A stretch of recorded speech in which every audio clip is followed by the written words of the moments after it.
So you want to know, what are the 7 steps in the sales process to close more deals? You're in luck. So does today's caller. So many business owners are really focused on 2 things. How do I get the lead? How do I close the deal? And they forget that there's kind of a lot of steps that happen in between. So let's dial into all of it as we answer this question from our caller. I'm Amy Walker, your sales doc. We are diagnosing your sales woes so that your sales can be sick, the good kind. Hi, Amy. This is Dorian. I've been listening to your trainings, and I can see that I don't have my sales process defined enough. I think some leads are falling through the cracks, and I want to make sure I'm doing it right. Can you break down the process for me? Absolutely, Darian. I love a good process, and I love breaking it down. So it is frustrating as a business owner to do the effort of bringing in leads and to set the time up on your calendar and then just feel like it's like people that you met, they're not progressing, they're getting stalled, things are falling through the cracks, and you're working really hard, but you know that you're just missing something.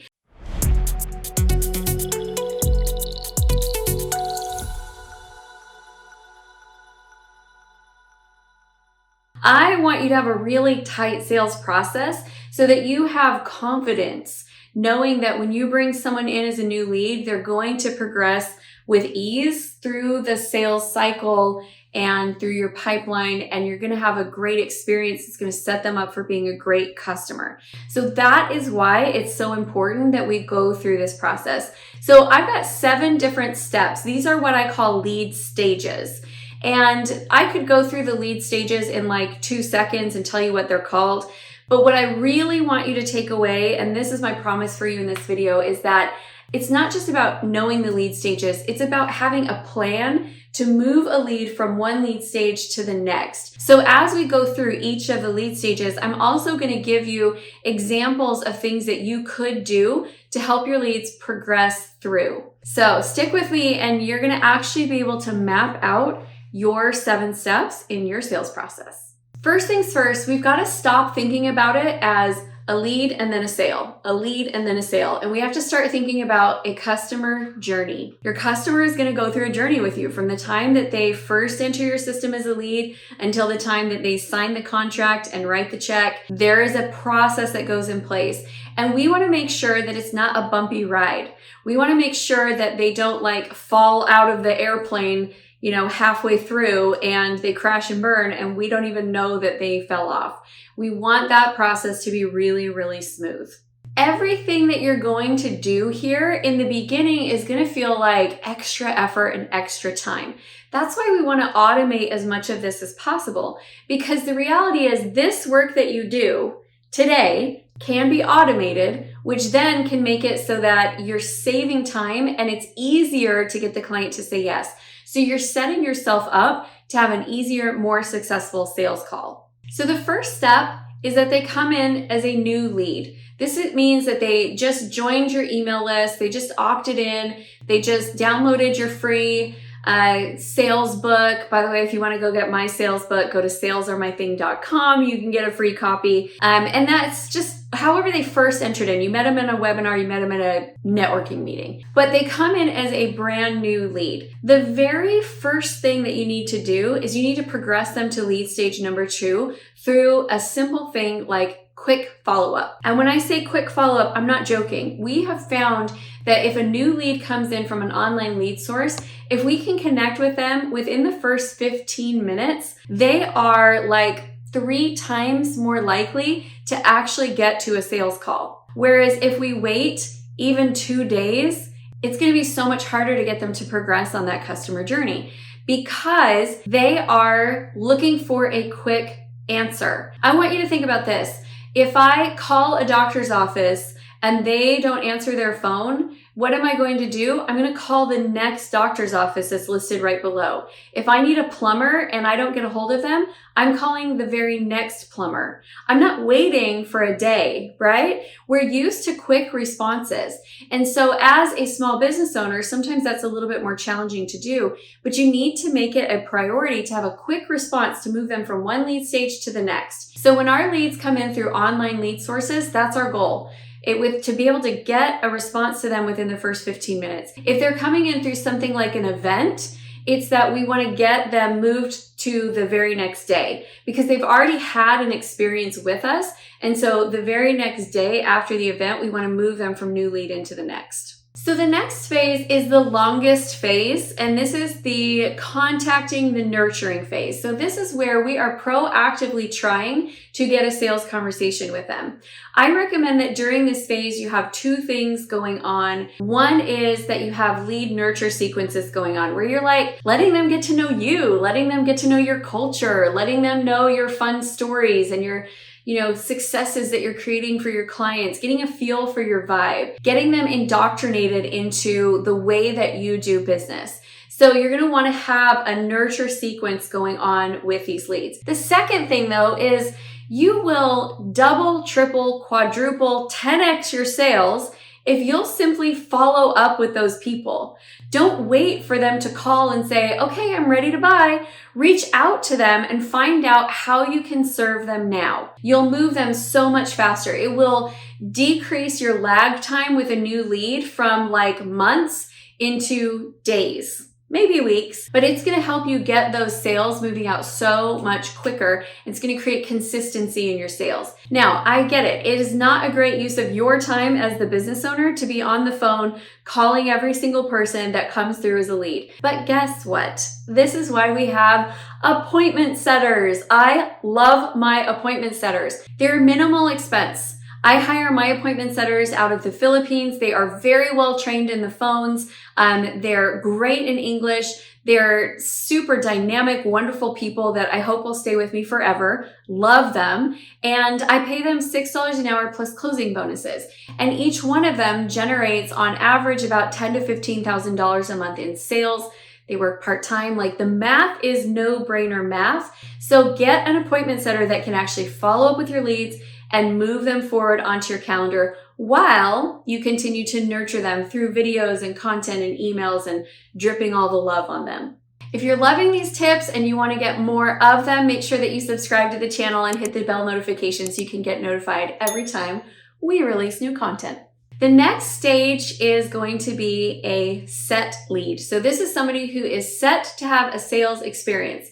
It could be that they're joining a webinar. It could be that they are doing a one-on-one sales call. It could be they're coming to an event, you're meeting them for lunch, but they're actually set to have a sales appointment. This is where you have to be most concerned about them showing up or ghosting you. So I recommend that you be intentional with getting them to show up. Create a video for them. Send them a personalized message. Text reminders, but make sure that you're doing everything possible to make them excited to have that conversation. It's a very fine line between making them feel like, man, this person is like stalking me and now I don't want to show up, and making them feel like, oh my gosh, this is going to be the most amazing call and I want to spend my time there. What's the difference? One, the focus is on you. The other, the focus is on them and helping and serving. So make sure that that video is like, hey, I'm so excited to meet you. I can't wait to talk about this challenge that you've got going on. I've got some great ideas for you. Hey, would you give me some more information about this? Because I want to make sure I'm prepared. Like it's all focused about how can I help this client be able to get what they want. The next phase is not our favorite. Let's be honest. It's not our least favorite, but it's not our favorite. And this is the on hold phase. This is where the lead is like, not now, but maybe later. They're not a no for good. What you want to do with these ones is you want to keep nurturing them, keep connecting with them. I put them in a drip sequence where they're going to get great content from me drip to them every single week. And I'm also going to have my team touch base with them every couple of months. I have clients right now that I truly believe are going to turn into $35,000 clients, but they're not going to turn into it today. They're not going to even turn into it next month. It's going to be a couple of months. So do I want to just drop that, or do I want to continue to build the relationship? Check in, see how they're doing, see how we can serve, see how we can support. Keep those people on your radar. Don't just let them fall off because they said no for now. It could be great money for later. I've had several clients say, Amy, I'm ready to work with you. And they sign up for big packages and they've been on my list for a while, but the timing is just now right. It's so worth keeping those relationships on the forefront. The next step is actually one that we do really like. This is pending sale. So this is where they are expressing interest. They want to do it. They're not quite ready to sign. And so we want to make sure that we really progress that deal forward. One of the best things that you can do during this phase is share testimonials, case stories, and client successes. So create an email campaign where you're sharing the wins of other clients, and also you're addressing the fears and concerns that are stopping them, while at the same time continuing to invite them back to say yes and move forward. These types of campaigns will really help in your system to be able to get it to flow through. There's nothing more frustrating than somebody who was on the verge of saying yes that just they kind of stall out there and stay for a long time because you don't know how often you want to check back, you don't want to push them, but you don't want to lose them. Just getting a great process dialed in will help them to move forward and get them to the place where they either say yes or no, and then you know where you stand and you can move forward with your next deal. The next step in the sales process is that they are a lost deal. They said no. This is the part that no one likes. I actually don't mind this one. I would much rather get a no than I would get I'm not sure, because then I have to spend a lot of time on it. A no is just like clean, done, yes, moving on, great. So with the no, you can decide what you want to do. Do you want to say no and you just completely move them out the system? Or do you want that to be a no and then you just put them back into the nurture campaign, but you don't follow up with them and check in with them every few months? It's really up to you and maybe even the type of no that you get. For me, I actually segment my no's. Is it a no because it's not the right time? If so, nurture. Is it a no because they're not the right fit for us? If so, don't follow up, just move them out. Is it a no because they couldn't afford it? Is it a no because they hate your guts? Like, what type of a no are we talking about? You can actually decide which direction to send them from there. And the last step is the one that we love. It's when we won the deal. Here is something that I really want you to pay attention to. When you close the contract, what does the experience feel like right after? Because this is where buyer's remorse, chargebacks, and canceled deals happen. That process between handing off from sales into onboarding a new client is so critical. Sometimes companies are really amazing during the sales process, and then you feel like you just got dropped. I want you to make sure that that handoff is smooth, that you have a great process in place, that your clients feel wowed when they sign up, not just wowed by the salesperson who wants the deal. You know what I'm talking about? We need to do a good job with this. So if you want more sales tips, sales script templates, and tools for your mindset, I do highly recommend that you go grab my book, the I'm Not a Salesperson Sales Book, How to Sell Like a Natural Even If You're Not. Go to www.salesaремything.com and you can go check it out. I'll also drop the link down below. All right, we talked about the 7 steps for the sales process to close more deals. I gave you some specific things that you can try within each phase there. The next video that I want you to go watch is how to start a sales call over the phone. I can't wait to see you over there.